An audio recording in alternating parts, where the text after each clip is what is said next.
अब ये बताइए आज पुतला दहन किया है। देखिए, जिस ढंग से धनबाद के माननीय सांसद झूलू महतो जी ने अतिक्रमणकारियों का समर्थन किया, खुलेआम समर्थन किया, बोकारो स्टील के उच्च पदस्थ पदाधिकारियों को जिस ढंग से उन्होंने फोन पर धमकाने की कोशिश की और कानून में दखल देने की कोशिश की है। आपको पता है कि बोकारो में जो अतिक्रमण के खिलाफ जो काम हो रहा है, जिला प्रशासन ने मजिस्ट्रेट मुहैया करवाया है, बोकारो स्टील अपनी जमीनों को खाली करवा रही है। ऐसे हालात में हाईकोर्ट के निर्देश को चुनौती देने का ही उन्होंने काम किया। वो लीगल और इलीगल की बात वो करते हैं, लेकिन उनको खुद समझ में नहीं आता है कि क्या लीगल है और क्या इलीगल है। कोर्ट के निर्देश पर अगर अतिक्रमणकारियों के खिलाफ अगर बोकारो स्टील का बुलडोजर चलता है और उसमें अगर सांसद बीच बचाव करते हैं, रोकने की कोशिश करते हैं, तो ये गैर कानूनी काम है। अपने वोट बैंक को मजबूत करने के लिए वो सिस्टम से खिलवाड़ कर रहे हैं। झारखंड लोकतांत्रिक क्रांतिकारी मोर्चा जो माननीय सांसद है वो आपके झूलू महतो जी, उनके इस कदम का विरोध करती है। हम लोग जो धनबाद के सांसद है उनके अतिक्रमणकारियों के समर्थन में खड़ा होने का विरोध करते हैं। बोकारो स्टील का जो काम है बुलडोजर चलाने का, उसका पार्टी समर्थन करती है। बीएसएल के द्वारा मजिस्ट्रेट के प्रतिनियुक्ति के उपरांत जिस ढंग से अतिक्रमणकारियों के खिलाफ बुलडोजर की कार्रवाई हो रही है वो जारी रहनी चाहिए। यहाँ के विस्थापितों की बात लोग करते नहीं। विस्थापितों ने जमीन इसलिए नहीं दिया था कि यहाँ पे अतिक्रमणकारी आकर के अपना बसेरा बसाएंगे, धंधा करेंगे, क्राइम को बढ़ावा देंगे।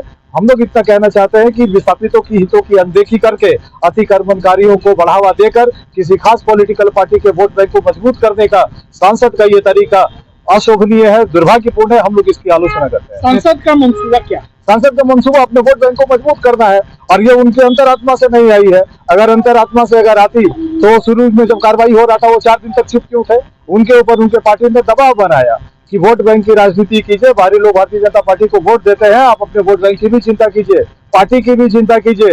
लास्ट में मजबूर होकर के झूलू महतो जी ने मुंह खोला है। एयरपोर्ट धनबाद ले जाने का भी निश्चित तौर पर उनकी ये प्रयास है, क्योंकि उनका एक बयान मैंने देखा है कि 30-35 किलोमीटर का अंतर कोई खास अंतर नहीं है। तो ये उनकी मंशा को जाहिर करता है कि उनका मकसद है कि बोकारो में एयरपोर्ट न बने। पर उनको पता होना चाहिए कि एयरपोर्ट अथॉरिटी ऑफ इंडिया का 150 करोड़ से अधिक का पैसा यहाँ पे लग गया। बोकारो स्टील मैनेजमेंट के पास जो एयरपोर्ट था उसको ट्रांसफर किया गया है MOU के जरिए एयरपोर्ट अथॉरिटी ऑफ इंडिया को। जिला प्रशासन को स्पष्ट निर्देश है कि एनी हाउ आप एयरपोर्ट को ऑपरेशनल करेंगे।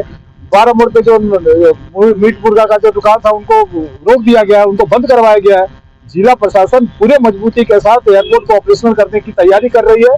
ऐसे हालात में सांसद बीच में इंटरवीन कर रहे हैं अपने वोट बैंक को बचाने के लिए, बढ़ाने के लिए। यह दुर्भाग्यपूर्ण है, ये गलत है। कोई भी पॉलिटिकल पार्टी अपने वोट बैंक को बढ़ाने और बचाने के लिए अगर कानून के साथ खिलवाड़ करता है, हाईकोर्ट की अवमानना करता है, बोकारो स्टील प्लांट और जिला प्रशासन के काम में दखल देता है, तो ये गैर कानूनी है, ये उचित नहीं। बीजेपी तो राज्य सरकार को दोषी देता है कि नहीं, भारतीय जनता पार्टी अपने सांसद के कार्यकलाप की समीक्षा करे। पूछे उनको कि जिस बात को लेकर के बोकारो स्टील प्रबंधन कमर कसी हुई है, जिला प्रशासन इंटरवीन कर रहा है, उस चीज पर समर्थन किए हुए है, रिक्वेस्ट पर मजिस्ट्रेट पुट किया गया है, उसके बाद बुलडोजर की कार्रवाई हो रही है, तो सांसद क्यों रोक रहे हैं उस काम को? भारतीय जनता पार्टी का ये आरोप कि राज्य सरकार, we are not defending the state government, हम लोग राज्य सरकार के वकील नहीं है, हम लोग उनको डिफेंड नहीं कर रहे हैं। लेकिन हम लोग ये कहना चाहते हैं कि भारतीय जनता पार्टी के सांसद इन सब चीजों को डिरेल कर रहे हैं। हाँ, लेकिन एक चीज और भी है कि अगर कोई विभागीय स्वीकृति अगर कहीं अटका है जो राज्य सरकार के जिम्मे है, तो उनको भी क्लियर करना चाहिए। लेकिन हम लोग ये नहीं मानते कि राज्य सरकार की तरफ से कुछ स्वीकृता है। हम लोग तारीफ करना चाहेंगे बोकारो स्टील मैनेजमेंट का भी और बोकारो जिला प्रशासन का भी, जिस ढंग से इन लोगों ने तत्परता दिखाई है अतिक्रमण को खत्म करने के लिए और बोकारो एयरपोर्ट को चालू करने के लिए। झारखंड लोकतांत्रिक क्रांतिकारी मोर्चा, बोकारो स्टील प्रबंधन और जिला प्रशासन दोनों का आभार व्यक्त करते हैं। अधिकारियों को भी धमकी दिया जाता है कि आप बैरिकेडिंग मत कीजिए। वही मैं कह रहा हूँ कि उस वीडियो को मैंने भी देखा है। सांसद ने उच्च पदस्थ बोकारो स्टील के अधिकारी को धमकाने की कोशिश की है। ये गैर जिम्मेदाराना हरकत है। चुना हुआ जनप्रतिनिधि सही काम करने के लिए सेल प्रबंधन के अधिकारियों को, जिला प्रशासन के लोगों को अगर टारगेट कर रहे हैं तो ये गैर कानूनी है। ऐसा एकदम नहीं होना चाहिए। सांसद को हमको लग रहा है कि वो अंदर खाने कुछ और भी कर रहे होंगे, लेकिन कैमरे पर जो वीडियो उनका दिखा है हम लोग उसकी आलोचना करते हैं।